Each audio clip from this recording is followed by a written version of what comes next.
दो लड़कियां एक आदमी को रस्सियों से जकड़कर मेज पर बांध देती हैं। फिर वे 1 किलो से भरा बेसबॉल बैट उठाती हैं और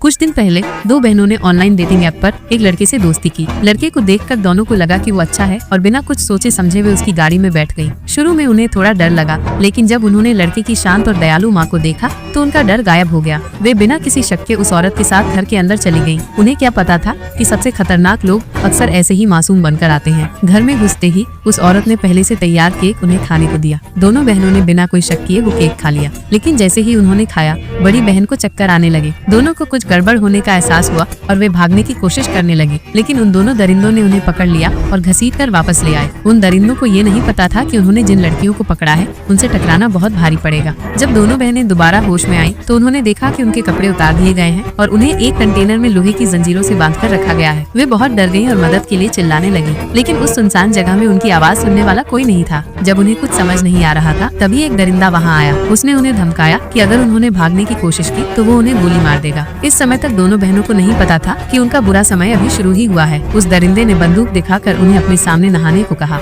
अपनी जान बचाने के लिए उन्हें उसकी बात माननी पड़ी। जब वे पूरी तरह से बेबस हो चुकी थी तभी एक पुलिस वाला वहाँ आया जिसने गलती से उन्हें देख लिया। दोनों बहनों को लगा कि उन्हें बचाने वाला आ गया है और वे तुरंत उस पुलिस वाले के पीछे छिप गयी। पुलिस वाला बंदूक दिखाकर उन दरिंदों से बहस करने लगा, लेकिन अगले ही पल वो जोर जोर से हंसने लगा। दोनों बहनें हैरान थीं। उन्हें तब पता चला कि वो पुलिस वाला उन दरिंदों के साथ मिला हुआ था और वो भी अपनी गंदी हरकतें करने वहाँ आया था। कुछ मिनट बाद वो पुलिस वाला एक कंटेनर से बाहर आया और पीछे सिर्फ छोटी बहन ही रोती हुई पड़ी थी। साफ था कि उसे बुरी तरह मारा गया था, लेकिन अभी उनकी मुसीबत खत्म नहीं हुई थी। दरिंदे एक और आदमी को लेकर आए। वो एक नशेड़ी था। उसने बड़ी बहन को चुना। लड़की डर से कांपने लगी। उस लड़की ने उसके मुंह पर थूका और जब लड़की ने विरोध किया तो उसने उसे एक थप्पड़ मार दिया, लेकिन इतने से उसका मन नहीं भरा। उसने लड़की के कपड़े फाड़ दिए और जलती हुई सिगरेट उसके पेट पर रख दी। दर्द से लड़की की चीखें पूरे जंगल में गूंज उठी। ये सुनकर छोटी बहन का सब्र टूट गया, लेकिन ये सबसे भयानक नहीं था। उस नशेड़ी के जाने के कुछ देर बाद जंगल से कुछ अजीब सी आवाजें आने लगी। ये सुनकर दोनों दरिंदे भी डर गए और उन्होंने बहनों के मुंह पर कपड़ा बांध दिया।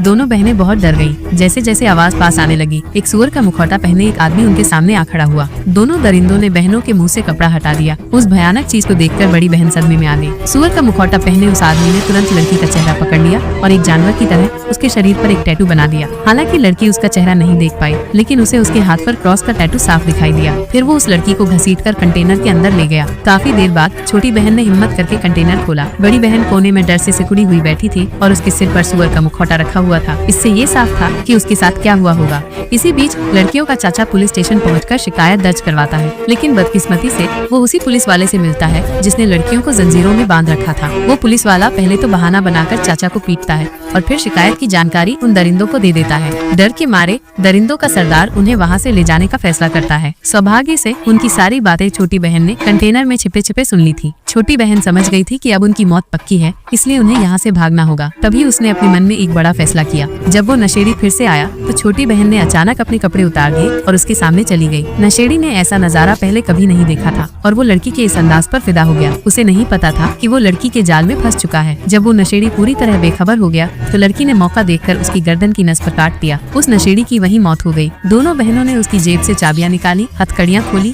और वहाँ से भाग निकली। घर वापस जाते समय उन्हें बहुत गुस्सा आ रहा था। वे बिना बदला लिए शांत नहीं हो सकती थी और उन्होंने उन सब दरिंदों को सबक सिखाने का फैसला किया। वे पास की दुकान पर गईं और बदले के लिए ढेर सारी चीजें खरीदी। फिर वे चुपके से सरदार के घर में घुस गईं।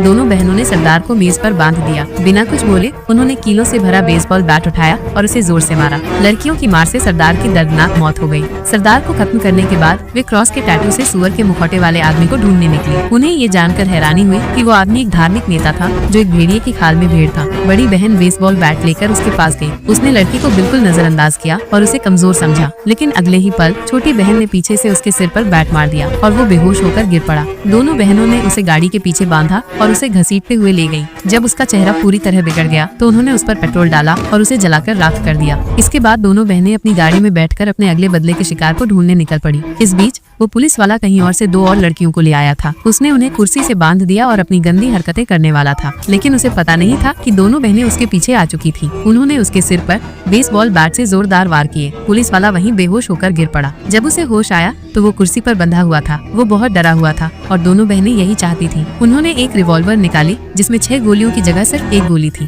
फिर दोनों बहनें बारी बारी से उसे निशाना बनाकर गोली चलाने लगी। एक एक करके गोलियां चलती गईं और 5वीं गोली की बारी आ गई।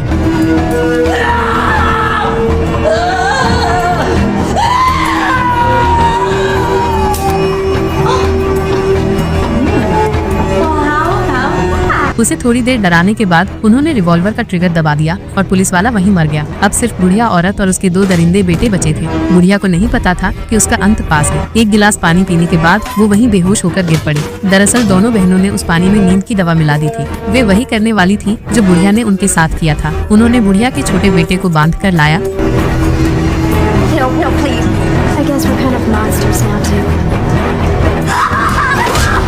और उसकी आंखों के सामने उसे मार डाला। अपने बेटे को अपनी आंखों के सामने मरता देखकर बुढ़िया पूरी तरह टूट गई। उसे बहुत पछतावा हो रहा था। उसने दोनों बहनों से अपनी सारी संपत्ति देकर उसे छोड़ देने की भीख मांगी, लेकिन वो नहीं जानती थी कि ये बहनें बदला लिए बिना किसी को नहीं छोड़ती थी। फिर वे बुढ़िया को उसके बड़े बेटे के पास ले गयी। उन्होंने उस दरिंदे की रस्सी खोली और उसके हाथ में एक बेसबॉल बैट थमा दिया। दोनों बहनों का मतलब साफ था, माइनस वो अपनी माँ को खुद मारे। दरिंदे ने मना कर दिया तो बड़ी बहन ने बंदूक निकाल ली। अपनी जान बचाने के लिए दरिंदा अपनी माँ के पास गया, लेकिन वो उस पर वार नहीं कर पाया। वो आखिर उसकी माँ थी। ये देखकर बड़ी बहन ने बिना देर किए उस पर गोली चला दी। अपने दोनों बेटों को अपनी आंखों के सामने मरता देखकर बुढ़िया पूरी तरह से हार मान चुकी थी, लेकिन डर के मारे वो अभी भी उन बहनों से रहम की भीख मांग रही थी। हालांकि बहनें इतनी बेवकूफ नहीं थी कि आखिरी बचे हुए इंसान को छोड़ देती। उन्होंने एक आरी उठाई और बुढ़िया के शरीर के टुकड़े टुकड़े कर दिए और इसी के साथ फिल्म खत्म हो जाती।